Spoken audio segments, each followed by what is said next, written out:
আসসালামু আলাইকুম এভরিওয়ান। সবাই কেমন আছেন? যে যেখান থেকে আমার ভিডিওটি দেখছেন আশা করি সবাই ভালো আছেন, সুস্থ আছেন। আলহামদুলিল্লাহ আল্লাহর অশেষ রহমতে আমরাও ভালো আছি, সুস্থ আছি। প্রতিদিনের মতো আজকের ব্লগটাও সকাল থেকে শুরু করেছি।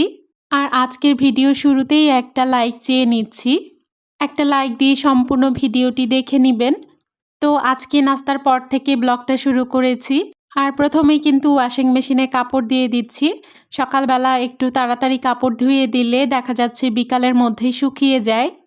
আর বিকালবেলা কাপড় উঠিয়ে ভাঁজ করে নিয়ে নির্দিষ্ট জায়গায় গুছিয়ে রাখা যায়।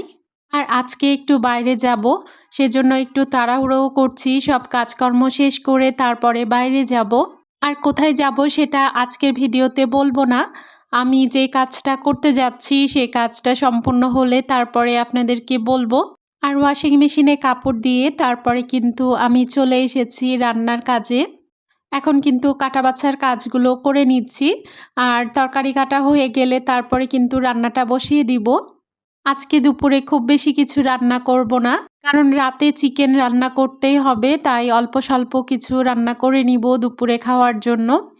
আজকে দুপুরে পেঁয়াজ কলি সাথে আলু দিয়ে ভাজি করব, আর তার সাথে ডিম ভুনা করব। ঠান্ডা লাগার কারণে বারবার গলাটা জড়িয়ে যাচ্ছে, কথা বলতে কিন্তু অসুবিধা হচ্ছে। সবাই প্লিজ একটু ক্ষমা সুন্দর দৃষ্টিতে দেখবেন এই বিষয়টা। আমার ভিডিওটি যদি ভালো লেগে থাকে তাহলে লাইক দিতে ভুলবেন না। আর এই টাইপের লাইফস্টাইল ভিডিও আরও দেখতে হলে আমার চ্যানেলটিকে সাবস্ক্রাইব করে রাখতে পারেন।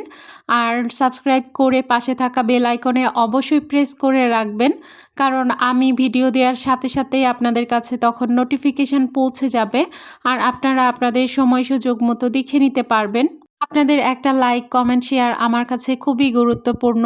আপনাদের একটা লাইক কমেন্ট শেয়ারই কিন্তু আমাকে সামনের দিকে এগিয়ে নিয়ে যেতে সাহায্য করবে। এজন্যই কিন্তু আমি বারবার আপনাদের কাছে অনুরোধ করি একটা লাইক কমেন্ট এবং শেয়ার করার জন্য। এর মধ্যেই কিন্তু আমার সবজি কাটা হয়ে গেছে, এখন আমি ডিম সিদ্ধ বসিয়ে দিচ্ছি, ডিম ভুনা করব তাই। আর এখন ডিম সিদ্ধ বসিয়ে দিয়ে তারপরে কিন্তু আমি গাজর কুচি করে নিব। আজকে একটু গাজরের হালুয়া বানাবো, এই জন্য গাজর কুচি করে নিচ্ছি। আপনারা অনেকে ছোলার ডালের হালুয়া যেমন একদম মিহি হয় সেরকম হালুয়া পছন্দ করেন, তবে আমার ওই রকম মিহি গাজরের হালুয়াটা একদমই পছন্দ না। তাই কিন্তু আমি সবসময় গ্রেটার দিয়ে গ্রেট করে গাজরের হালুয়া তৈরি করি। এইভাবে কিন্তু আমারও ভালো লাগে, আর আমার বাসার সবাই কিন্তু এইভাবে হালুয়া বানালে পছন্দ করে। আর এই তো এর মধ্যেই কিন্তু ডিম সিদ্ধটা হয়ে গেছে। আমি এখন পেঁয়াজকলির ভাজিটা বসিয়ে দিব। এই সিজনে ওইরকমভাবে কিন্তু পেঁয়াজকলি ভাজিটা খাওয়া হয়নি। শুধুমাত্র মনে হয় একদিন পেঁয়াজকলি ভাজি খেয়েছি। পেঁয়াজকলি ভাজিটা কিন্তু আমার কাছে ভালোই লাগে। তবে ইদানিং অসুস্থ থাকার কারণে ঠিকমতো রান্নাবান্না করতে পারি না, তাই ওইভাবে সবজিও কেনা হয় না।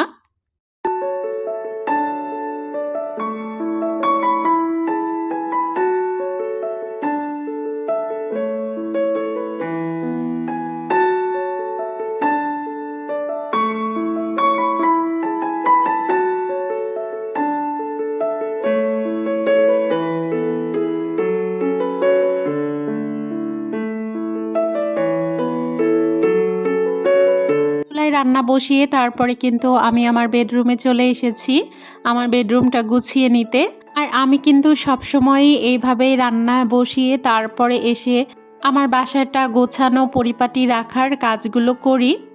এভাবে রান্না বসিয়ে তারপরে গোছাগাছির কাজগুলো করলে দেখা যাচ্ছে সময়টা কিন্তু অনেকটাই কম লাগে।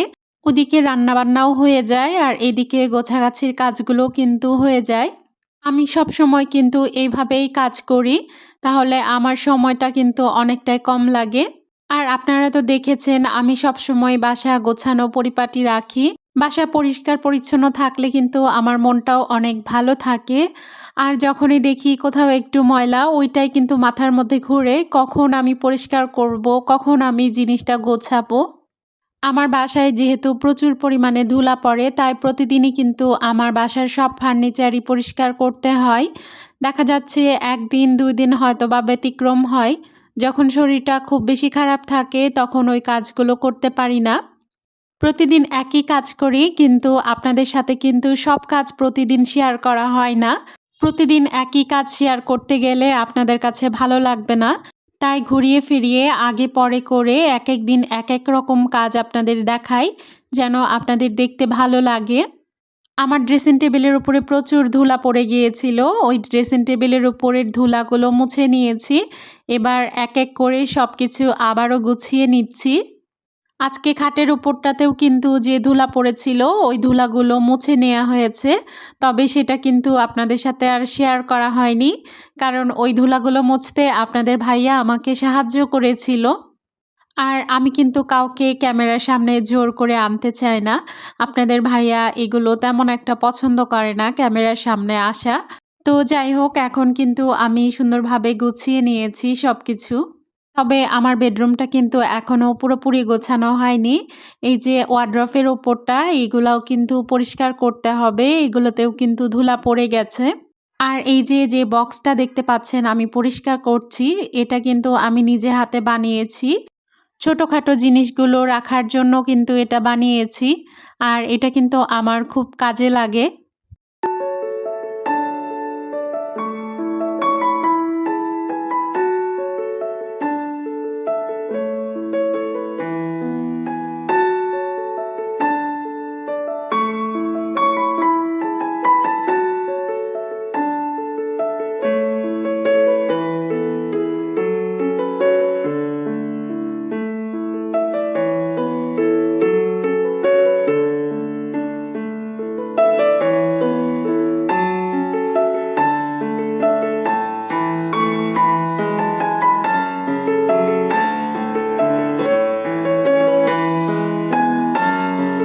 আমার বেডরুমটা পরিষ্কার করে নেয়ার পরে তারপর চলে এসেছি আমার ড্রয়িং রুমে।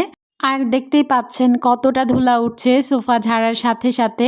আপনারা যারা আমার ভিডিও রেগুলার দেখেন তারা তো দেখেছেনই, মাত্র কয়েকদিন আগে আমি ড্রয়িং রুমটা ডিপ ক্লিন করেছি।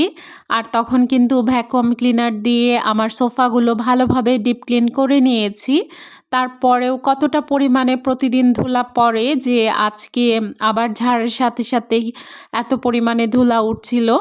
সোফাগুলো ভালোভাবে ঝেড়ে পরিষ্কার করে নেয়ার পরে তারপরে কিন্তু আমি আমার টি টেবিলটাও পরিষ্কার করে নিচ্ছি।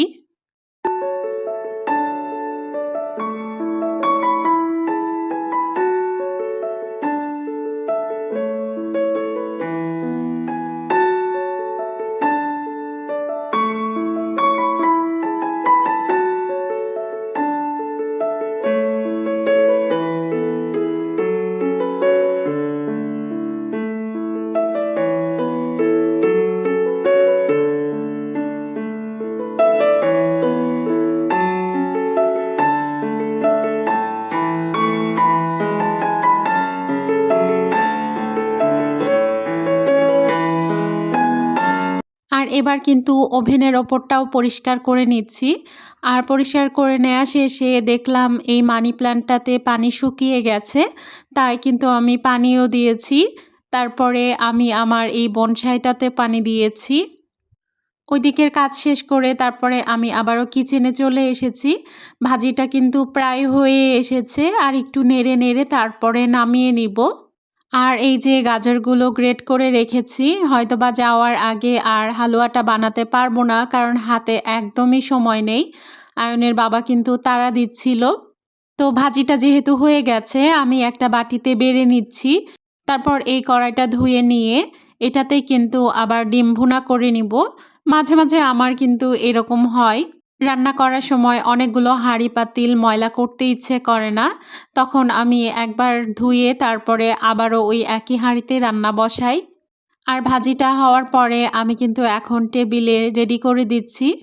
আমি টেবিলে খাবার রেডি করে দিয়ে যাব। দেখা যাচ্ছে আয়নের ক্ষুধা লাগলে আয়ন যেন নিজে নিয়ে নিয়ে খেতে পারে, এজন্য সব কিছু টেবিলে রেডি করে দিয়ে যাব। আর ডিম ভুনার মধ্যে কিছুটা মটরশুঁটিও দিয়েছি। মাছ ভুনার মধ্যে যেমন মটরশুঁটি খেতে ভালো লাগে, ডিম ভুনাতেও কিন্তু মটরশুঁটি খেতে ভালোই লাগে।